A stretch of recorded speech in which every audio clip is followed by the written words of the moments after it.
So ಇಲ್ಲಿ ಇನ್ನೊಂದು ಪ್ರಶ್ನೆ ಇದೆ, ಇದನ್ನು ಕೇಳಿರೋ ಸುಧಾರಾಮ್ ಅಂತ, ಆಮೇಲೆ ಶ್ರೀವಿದ್ಯಾ ಲಕ್ಷ್ಮೀನಾರಾಯಣ ಅನ್ನೋರು ಕೂಡ ಕೇಳಿದ್ದಾರೆ.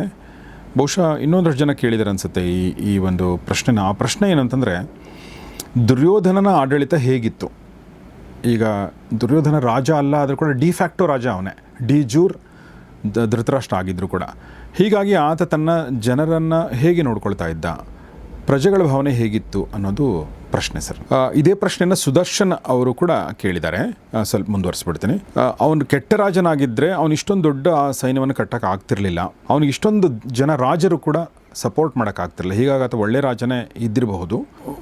ವ್ಯಾಸರು ಹೇಗೆ ಇದನ್ನು ಬಣ್ಣಿಸಿದ್ದಾರೆ ಆತನ ಆಡಳಿತದ ಬಗ್ಗೆ, ಜನರ ಬಗ್ಗೆ ಅನ್ನೋದು ಪ್ರಶ್ನೆ. ದುರ್ಯೋಧನ ಒಳ್ಳೆಯ ರಾಜನಾಗಿದ್ದ ಅನ್ನುವ ಮಾತು ಮಹಾಭಾರತದಲ್ಲಿ ಉಲ್ಲೇಖವಾಗೋದಿಲ್ಲ. ಒಂದು ಕಡೆಯಲ್ಲಿ ಬರುತ್ತೆ ಧೃತರಾಷ್ಟ್ರನ ಕುರಿತು, ಅದು ಮುಂದೆ ಬರುತ್ತೆ ಆ ಸನ್ನಿವೇಶ. ಧೃತರಾಷ್ಟ್ರನ ಕುರಿತು ಒಬ್ಬ ಹೇಳ್ತಾನೆ, ಧೃತರಾಷ್ಟ್ರ ಎಲ್ಲ ಬಿಟ್ಟು ವಾನಪ್ರಸ್ಥಕ್ಕೆ ಅಂತ ಹೊರಡುವಾಗ ಒಬ್ಬ ನಮ್ಮನ್ನು ಭಾಳ ಚೆನ್ನಾಗಿ ಮಕ್ಕಳಂತೆ ನೋಡ್ಕೊಂಡಿದ್ದೆ ಅಂತ ಒಬ್ಬ ಹೇಳ್ತಾನೆ. ಅದರ ಆಧಾರದ ಮೇಲೆ ಧೃತರಾಷ್ಟ್ರ ಅಥವಾ ದುರ್ಯೋಧನರ ರಾಜ್ಯಭಾರ ಬಹಳ ಚೆನ್ನಾಗಿತ್ತು ಅಂತ ವ್ಯಾಖ್ಯಾನಿಸೋಕ್ಕಾಗೋದಿಲ್ಲ.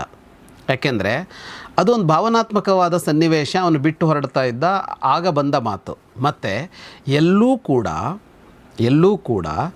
ಎಂಥ ದುಷ್ಟನಿಗೂ ಕೂಡ ಅವನ ಪರವಾಗಿರೋರು ಅಂತ ಇಲ್ಲದೆ ಇರ್ತಾರ ಅಂತ.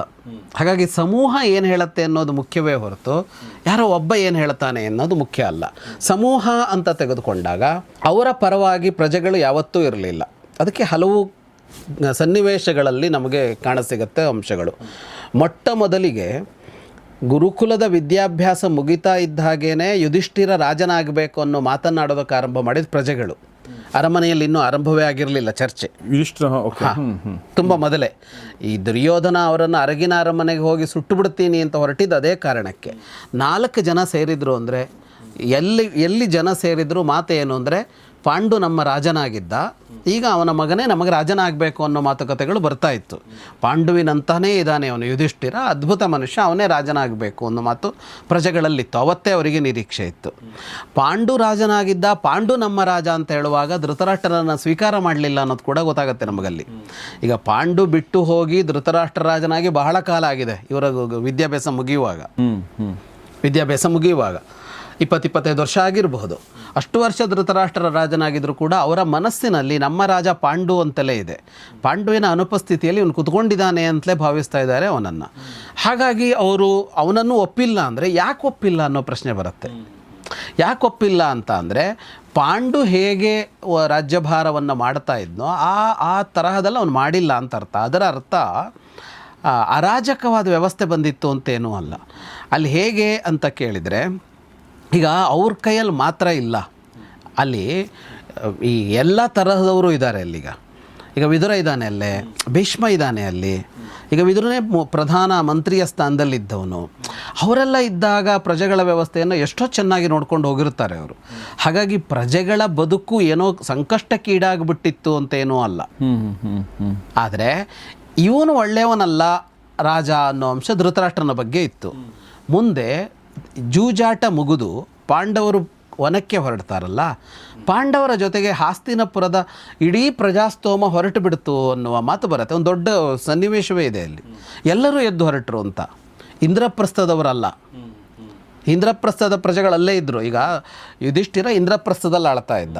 ಹಾಸ್ತಿನಪುರದಲ್ಲಿ ಯಾರು ಆಳ್ತಾ ಇದ್ದಿದ್ದಾಗ? ಧೃತರಾಷ್ಟ್ರ, ನೀವು ಹೇಳಿದಾಗೆ ದುರ್ಯೋಧನ. ಅವನ ಜೊತೆಗೆ ಜೂಜು ಮುಗಿದು ಕೂಡಲೇ ನಾವು ಕಾಡಿಗೆ ಬರ್ತೀವಿ ಅಂತ ಹೊರಟವರು ಅವನ ಪ್ರಜೆಗಳಲ್ಲಿ. ಯಾಕೆಂದರೆ ಅವ್ರಿಗೆ ಗೊತ್ತೇ ಆಗಿಲ್ಲ ಅವರಲ್ಲಿದ್ದಾರೆ, ಏನಾಗ್ತಾ ಇದೆ ಅಂತ ಅವ್ರಿಗೆ ಆಮೇಲೆ ಗೊತ್ತಾಗಿರುತ್ತೆ. ಯಾಕೆಂದರೆ ದೂರದಲ್ಲಿದೆಯಲ್ಲ, ಈ ಹಾಸ್ತಿನಪುರ ಇರೋದಲ್ಲಿ, ಇಂದ್ರಪ್ರಸ್ಥ ಇರೋದಲ್ಲಿ ಅಷ್ಟು ದೂರದಲ್ಲಿದೆ, ಅವ್ರಿಗೆ ಗೊತ್ತೇ ಆಗಿಲ್ಲ. ಇವನ ಜೊತೆಗೆ ಎದ್ದು ಹೊರಟವರು ಹಾಸ್ತಿನಪುರದ ಪ್ರಜೆಗಳು. ಅದರ ಅರ್ಥ ಎಷ್ಟು ಕಾಲ ಕಳೆದಿದೆ. ಈಗ ಇವರನ್ನು ಅವ್ರ ಅರಗಿನ ಮನೆ ಕಳಿಸುವಾಗ ಪ್ರಜೆಗಳು ಮಾತಾಡಿದ್ದು ನಮಗೆ ಗೊತ್ತಾಗತ್ತೆ. ಅದಾಗಿ ಇವರೆಲ್ಲ ಸುತ್ತಿ ಎಲ್ಲೆಲ್ಲೋ ಹೋಗಿ ದ್ರೌಪದಿ ಸ್ವಯಂವರ ಆಗಿ ಆಮೇಲೆ ಅವರು ಇಂದ್ರಪ್ರಸ್ಥ ಕಟ್ಟಿ ರಾಜಸೂಯ ಯಾಗ ಮಾಡಿ ಅಷ್ಟೆಲ್ಲ ಕಾಲ ಕಳೆದ ಮೇಲೂ ಹಾಸ್ತಿನಪುರದಲ್ಲಿ ಯುಧಿಷ್ಠಿರ ಕಾಣಿಸಿಕೊಂಡ್ರೆ, ನೀ ಕಾಡಲ್ಲಿದ್ರೆ ನಿನ್ನ ಜೊತೆಗೆ ನಾವು ಬರ್ತೀವಿ, ಊರು ಬೇಡ ನಮಗೆ, ಸಂಸಾರ ಬೇಡ ಅಂತ ಹೇಳ್ತಾರೆ ಅಂತ ಅನ್ನೋದಿದೆಯಲ್ಲ, ಇದು ಸುಮ್ಮನೆ ಯುಧಿಷ್ಠಿರನ ಮೇಲೆ ಪ್ರೀತಿ ಅಂತ ಹೇಳೋಕ್ಕಾಗಲ್ಲ. ಇದು ಅವರಿಗೆ ದುರ್ಯೋಧನ ಇಷ್ಟ ಆಗಿಲ್ಲ ಅನ್ನೋದು ಅಲ್ಲೇ ಸ್ಪಷ್ಟ ಆಗತ್ತೆ. ಮತ್ತು ಕೆಲವು ಕಡೆಯಲ್ಲಿ ಅಂಥ ಮಾತುಗಳು ಕೂಡ ಬಂದಿದೆ. ಒಳ್ಳೆ ರಾಜನೇನು ಅಲ್ಲ ಅನ್ನುವ ಮಾತುಗಳು ಪರ್ಯಾಯವಾಗಿ ನೇರವಾಗಿ ಅಲ್ಲದೇ ಇದ್ದರೂ ಬಂದಿದೆ. ಇದಿಷ್ಟರ ಜೊತೆಗೆ ನಾವು ಬಹಳ ಗಮನಿಸಬೇಕಾಗಿದ್ದು ಈ ಪ್ರಜೆಗಳ ಮನೋಭಾವ ಅಂತ ಇದೆಯಲ್ಲ, ಅವರಿಗೆ ತಮ್ಮ ಬದುಕಿಗೆ ಸಮಸ್ಯೆ ಇಲ್ಲದಂತೆ ಸಿಂಹಾಸನದಲ್ಲಿದ್ದವನು ನೋಡ್ಕೊಂಡ ಅನ್ನೋದು ಮಾತ್ರ ಯಾವತ್ತೂ ಮುಖ್ಯ ಆಗೋಲ್ಲ. ಅವನು ಹೆಂಗಿದ್ದಾನೆ ಅನ್ನೋದು ಮುಖ್ಯ ಆಗುತ್ತೆ. ಅದು ಅವತ್ತೂ ಅಷ್ಟೇ, ಇವತ್ತೂ ಅಷ್ಟೇ. ಈಗ ಒಬ್ಬ ಅಲ್ಲಿ ಕೂತಿರ್ತಾನೆ, ಅವನ ವ್ಯಕ್ತಿತ್ವ ಚೆನ್ನಾಗಿಲ್ಲ, ಮುಖ್ಯಮಂತ್ರಿಯೋ ಪ್ರಧಾನಮಂತ್ರಿಯೋ ವ್ಯಕ್ತಿತ್ವ ಚೆನ್ನಾಗಿಲ್ಲ ಅಂತಂದರೆ ಇವರು ಒಪ್ಪಲ್ಲ, ಪ್ರಜೆಗಳು ಅವನನ್ನು ಕೆಡುತ್ತಾರೆ. ಹಾಗಂತ ಅವನೇನು ಇವರಿಗೇನು ಸಮಸ್ಯೆ ಮಾಡಿರಬೇಕು ಅಂತಿಲ್ಲ, ಇವ್ರಿಗೆ ವ್ಯವಸ್ಥೆಯನ್ನು ಚೆನ್ನಾಗಿ ಕೊಟ್ಟಿರ್ಬೋದು, ಆದರೆ ಅವರು ಕೆಡುತ್ತಾರೆ ಅಂತ. ಈಗ ಈ ಟ್ರಂಪ್ ಇದ್ದಾರಲ್ಲ, ಈ ಟ್ರಂಪ್ ಅಮೇರಿಕಕ್ಕೆ ತೊಂದರೆ ಕೊಟ್ಟಿರಬೇಕು ಅಂತ ಇಲ್ಲ, ಅವನು ಈ ವ್ಯಕ್ತಿತ್ವ ನೋಡಿ ಮುಂದಿನ ಸಲ ಸೋಲಿಸಿಬಿಡ್ಬೋದು ಅಮೇರಿಕದವರು. ಅಂದರೆ ಪ್ರಜೆಗಳು ಯಾವಾಗಲೂ ವ್ಯಕ್ತಿಗತವಾದ ಒಲವು ನಿಲುವು ನಡವಳಿಕೆಗಳನ್ನು ಕೂಡ ಕೌಂಟ್ ಮಾಡ್ತಾರೆ. ಹಾಗಾಗಿ ಆ ದೃಷ್ಟಿಕೋನದಿಂದ ಕೂಡ ದುರ್ಯೋಧನನ ಬಗ್ಗೆ ಅವರಿಗೆ ಸದಭಿಪ್ರಾಯ ಇರಲಿಲ್ಲ ಅಂತ. ಅದನ್ನು ಏನು ಸೇರಿಸ್ತಾ ಇದ್ದೀನಿ ಅಂದರೆ, ದುರ್ಯೋಧನ ಒಂದೊಮ್ಮೆ ಅವರನ್ನು ಚೆನ್ನಾಗಿ ನೋಡಿಕೊಂಡಿದ್ದರೂ ಅವರು ದುರ್ಯೋಧನನ ಒಪ್ತಾ ಇಲ್ಲ ಅಂತ, ಹಾಗಾಗಿ ಅವನು ನೋಡ್ಕೊಳ್ಳೇ ಇಲ್ಲ ಅಂತಲೂ ಅಲ್ಲ ಅಂತ. ಹಾಗಾಗಿ ಅದೊಂಥರ ಮಧ್ಯಮ ರೀತಿಯಲ್ಲಿ ನಡೆದಿದೆ. ಅಂದರೆ ಹಳೆಯ ವ್ಯವಸ್ಥೆನೇ ಇದೆ. ಈ ವಿದುರ ಮಾತ್ರ ಅಲ್ಲ, ಮಂತ್ರಿಗಳು ಅಧಿಕಾರಿಗಳು ತುಂಬ ಕಾಲದಿಂದ ಬಂದವರು, ಏಕಾಏಕಿ ಬಂದು ಅದನ್ನು ಯಾರೂ ಕಿತ್ಕೊಂಡಿಲ್ಲ. ಹಾಗಾಗಿ ಹಸ್ತಿನಪುರದ ಇಡೀ ವ್ಯವಸ್ಥೆಯನ್ನು ಒಬ್ಬ ರಾಜ ಬಂದು ಕುಲುಗೆಡಿಸೋದಕ್ಕೆ ಸಾಧ್ಯ ಇಲ್ಲ. ಅದರ ಜೊತೆಗೆ ಪ್ರಜೆಗಳನ್ನು ಪೀಡಿಸಿ ಅವರಿಗೇನೋ ತೆರಿಗೆ ಹಾಕಿ ಅಥವಾ ಅವರನ್ನು ಇನ್ನೇನೋ ಒಂಥರ ಗುಲಾಮರನ್ನು ಮಾಡಿಕೊಂಡು ಅಂಥದ್ದೇನೋ ಇವರಿಗೆ ಅವಶ್ಯಕತೆಯೂ ಇಲ್ಲ. ಹಾಗಾಗಿ ಅದೊಂಥರ ಮಧ್ಯಮ ಮಾರ್ಗದಲ್ಲಿ ಹೋಗಿದೆ. ಇನ್ನೊಂದು ಪ್ರಶ್ನೆ ಇದಕ್ಕೆ ಅವರು ಸೇರಿಸ್ಕೊಂಡಿದ್ದೇನೆಂದರೆ, ಅವನು ಅಷ್ಟು ದೊಡ್ಡ ಸೈನ್ಯ ಕಟ್ಟಿದ್ದ ಮತ್ತು ಅವನಿಗೆ ಬೇರೆ ರಾಜರುಗಳ ಬೆಂಬಲ ಇತ್ತು ಅಂದರೆ ಅವನು ಒಳ್ಳೆ ರಾಜನಾಗಿರಬೇಕು ಅಂತ ಒಂದು ಬಂತಲ್ಲ. ಹಾಗೆ ಯೋಚನೆ ಮಾಡೋದಕ್ಕಾಗೋದಿಲ್ಲ. ಯಾಕೆ ಅಂತ ಕೇಳಿದರೆ, ಬೇರೆ ದೇಶಗಳ ಬೆಂಬಲ ತಗೊಳ್ಳೋದು ಅನ್ನೋದು ಅದು ರಾಜತಾಂತ್ರಿಕವಾದ ಬೇರೆ ಅದು ಸೈನ್ಯ ಗಟ್ಟಿ ಕಟ್ಟೋದು ಕೂಡ ಅಂತ. ಈಗ ಉದಾಹರಣೆಗೆ ಚೀನಾ ದೊಡ್ಡ ಸೇನೆ ಕಟ್ಟಿದೆ ಅನ್ನೋದಕ್ಕೆ ಅರ್ಥ ಚೀನಾ ಚೆನ್ನಾಗಿದೆ ಅಂತ. ಚೀನಾ ಚೆನ್ನಾಗಿಲ್ಲ ಅಂತ ನಾನು ಹೇಳ್ತಾ ಇಲ್ಲ, ಚೀನಾದ ಆಡಳಿತ ಒಳಗಡೆ ಅವರ ಒಳಗಡೆ ಆಡಳಿತ. ಆದರೆ ಅವ್ರು ದೊಡ್ಡ ಸೈನ್ಯ ಇದೆ ಅನ್ನೋ ಕಾರಣಕ್ಕಾಗಿ ಅವನು ಒಳ್ಳೆ ರಾಜ, ಚೀನಾದ ಸರ್ಕಾರ ಅದ್ಭುತವಾದದ್ದು ಅಂತ ಹೇಳೋಕ್ಕಾಗತ್ತಾ? ಅಮೇರಿಕಕ್ಕೆ ಇವತ್ತು ಇಡೀ ಜಗತ್ತನ್ನು ಇಷ್ಟು ಆಟ ಆಡಿಸೋದಕ್ಕೆ ಸಾಧ್ಯ ಇದೆ ಅನ್ನೋದಕ್ಕೆ ಅಮೇರಿಕದ ಸರ್ಕಾರಗಳೆಲ್ಲ ಅತ್ಯಂತ ಪ್ರಜಾಪರವಾದ ಸರ್ಕಾರ ಅಂತ ಹೇಳೋದಕ್ಕಾಗತ್ತಾ? ಬೆಂಬಲ ಪಡ್ಕೊಳ್ಳೋದಕ್ಕೆ ಹಲವು ದಾರಿಗಳಿವೆ. ಬೆಂಬಲ ಈಗ ಬಲ ಕೂಡ ಒಂದು ದಾರಿ. ಅಂದ್ರೆ ನೀವು ತುಂಬಾ ಸ್ಟ್ರಾಂಗ್ ಆಗಿದ್ರೆ ಅವನ ಜೊತೆ ಸಹಜವಾಗಿ ಅವ್ರ ಜೊತೆಗೆ ಇರ್ತಾರೆ. ಯಾಕೆ ಅಮೆರಿಕದ ಜೊತೆಗೆ ಇರ್ತಾರೆ ಅಂದರೆ, ಅರ್ಧಕ್ಕಿಂತ ಹೆಚ್ಚು ಜನ ಅಮೆರಿಕ ಸುದ್ದಿ ಯಾಕೆ ನಮಗೆ ಅಂತಲೇ ಅಲ್ವ ಅವ್ರ ಜೊತೆಗೆ ಹೋಗೋದು, ತಿರುಗಿಬಿಟ್ರೆ ನಮ್ಮ ಕಡೆಗೆ ಅಂತಲೇ ಅಲ್ವ ಸುಮ್ಮನೆ ಇರೋದು. ಹಾಗಾಗಿ ಅವ್ರಿಗೆ ಬಲ ಇದೆ ಎಂದಾಗ ಇರ್ತಾರೆ. ಆಮೇಲೆ ಒಂದು ಜಾಣ್ಮೆ ಇದೆಯಲ್ಲ ಸರ್, ವಿದೇಶಾಂಗ ನೀತಿಯಲ್ಲಿ ಒಂದು ಜಾಣ್ಮೆ ಇದೆ. ದುರ್ಯೋಧನನಲ್ಲಿ ನೋಡಿದ್ದೀವಿ ಅವನು ಯಾರ್ಯಾರನ್ನು ಹೆಂಗೆ ಬಳಸಿದ ಅಂತ. ಈಗ ಶಲ್ಯನನ್ನು ಹೆಂಗೆ ಎಳೆದಾಕ್ಕೊಂಡ, ಅಶ್ವತ್ಥಾಮನನ್ನು ಮೊದಲಿಂದ ತನ್ನ ಆತ್ಮೀಯ ವಲಯದಲ್ಲಿ ಇಟ್ಟುಕೊಂಡು ದ್ರೋಣರು ಕೃಪರು ಆ ಕಡೆ ಹೋಗದಿದ್ದಂಗೆ ಮಾಡಿಕೊಂಡ. ಅದನ್ನು ಅವನೇ ಹೇಳ್ತಾನೆ. ನಾನು ಅವನನ್ನು ಯಾವಾಗಲೂ ಧೃತರಾಷ್ಟ್ರನ ಹತ್ರ ಹೇಳ್ತಾನೆ, ಧೃತರಾಷ್ಟ್ರ ಇನ್ನೂ ಶುರುವಲ್ಲಿ ಎಲ್ಲರ ಬೆಂಬಲವು ಪಾಂಡವರಿಗಿದೆ, ಅವರನ್ನು ವಿರೋಧಿಸೋಕೆ ಹೋಗಬೇಡ ಅಂತ ಹೇಳಿದಾಗ ಹೇಳ್ತಾನೆ, ಹಂಗಲ್ಲ, ಇಲ್ಲ ನಿಂಗೆ ಗೊತ್ತಿಲ್ಲ, ನಾನು ಅಶ್ವತ್ಥಾಮನನ್ನು ಚೆನ್ನಾಗಿ ಇಟ್ಕೊಂಡಿದ್ದೀನಿ, ದ್ರೋಣ ಕೃಪಾ ಯಾವತ್ತು ಯುದ್ಧ ಆದರೂ ನಮ್ಮ ಜೊತೆಗೆ ಇರ್ತಾರೆ, ಭೀಷ್ಮಾಚಾರ್ಯ ಅಜ್ಜ ಇಲ್ಲಿಂದ ಬೇರೆ ಆಗದೆ ಇರೋ ಥರ ನಾನು ನೋಡ್ಕೊಂಡಿದ್ದೀನಿ, ಅದಕ್ಕೆ ಬೇಕಾದ ವ್ಯವಸ್ಥೆ ಮಾಡ್ಕೊಂಡಿದ್ದೀನಿ. ಆಮೇಲೆ ಇಲ್ಲಿ ಇರುವ ಅಧಿಕಾರಿ ವರ್ಗದಲ್ಲಿರೋರಿಗೆ ಯಾರ್ಯಾರಿಗೆ ಏನೇನು ಬೇಕೋ ಅದನ್ನೆಲ್ಲ ಕೊಟ್ಟು ಅವರನ್ನೆಲ್ಲ ನಮ್ಮವರನ್ನಾಗಿ ಮಾಡಿಕೊಂಡಿದ್ದೀನಿ ಅಂತ ದುರ್ಯೋಧನ ಬಾಯ್ಬಿಟ್ಟು ಧೃತರಾಷ್ಟ್ರನಿಗೆ ಭಾಳ ಮೊದಲೇ ಹೇಳುತ್ತೆ. ಆಮೇಲೆ ಇವರು 12 ವರ್ಷ ವನವಾಸಕ್ಕೆ ಹೋದಾಗ ಆಗಲೂ ಆ ಪ್ರಶ್ನೆ ಬರುತ್ತೆ, ಅವರು ಯಾಕೆ ಸೋಲ್ತಾರೆ ಅಂತ ಹೇಳುವಾಗ, ಅಂದರೆ ಯುದ್ಧ ಸಿದ್ಧತೆಯ ಮೊದಲು, ಕುರುಕ್ಷೇತ್ರ ಯುದ್ಧ ಸಿದ್ಧತೆಯ ಮೊದಲು ದುರ್ಯೋಧನ ಹೇಳೋದು, ಅವರಿಗೆ ಜಗತ್ತಿನ ಸಂಪರ್ಕವೇ ಇಲ್ಲ, ಅಸ್ತಿತ್ವವೇ ಇಲ್ಲದಿರುವವರಿಗೆ ಜಗತ್ತು ಹೇಗೆ ಸಪೋರ್ಟ್ ಮಾಡುತ್ತೆ ಅಂತ.